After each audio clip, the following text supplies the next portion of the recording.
урматтуу депутаттар, урматтуу бул жерде катышып отурган өкмөт мүчөлөрү жана башка чакырылган адамдар.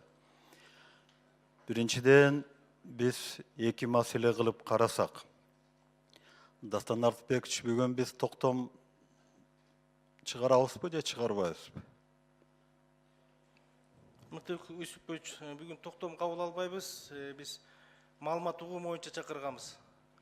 Биз ошол токтомдун аткарылышы боюнча биздин токтомубуз жогору. Биз ошол маалыматты уктук деген токтом чыгарабызбы же чыгарбайбызбы? Андай болсо комитетке барыш керек эле. Биз бул жерде Мамытов таланттын сунушу киргизилген өткөнкү жыйында. Маалымат угуу иретинде чакырыңыз деп. Биз ошонун негизинде чакырылдык. Мен оюмча тек комитети токтомдун долбоорун даярдаш керек. Даярдаш керек дагы, биз информациянын баарын уксак дагы ошону эске алдык деген бир сүйлөмдү жазышыбыз керек да.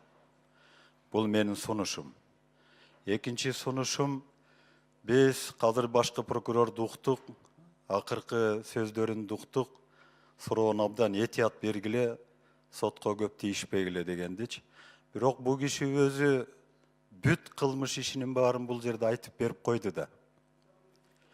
Анан ошондуктан мен ойлоп атам да, биз регламенттин процедурасы менен туура кеңешип алсак, азырчы. Биз кылмыш иштерин бүт баарын угуп келатабыз, казыр баары соттук өндүрүштө. Ошондуктан анын баарын сот чечет дегенге биз кошулабыз. Анын баары сот чечилет.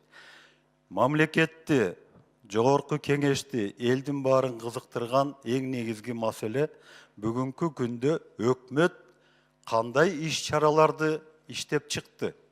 Ушундай маселе экинчи кайталанбаш үчүн. Ошол Отун өнөр жай жагдайында кандай иштер болуп атат?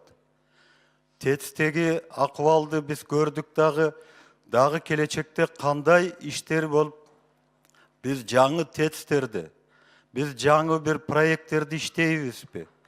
Ушундай акыбал кайталанып калса, биз кайра элди кыйнап койбойбузбу? 5-чи микрофонду өчүрбөгүлө. Мына ушундай мамлекеттик, улуттук деңгээлдеги долбоорлордун келечеги кандай болуп атат? Биз чындап келгенде кара кече маселесин бүгүн уксак болот эле. Бүгүн биз ТЭЦ-тин жетекчисин угуп, ТЭЦ-те ошол модернизация кайсы стадияда болду? Бүттүбү же бүткөн жокпу? Ал качан бүтөт? Биз ошого кандай дагы каражаттарды бөлүп атабыз? Мына ушундай маселелерди эми көп да, булардын баарын биз уксак туура болот го дейм да. Ошондуктан мына бул жерде бизде өкмөт мүчөсү, ошол комитеттин жетекчиси отурат. Өнөр жай, энергетика боюнча.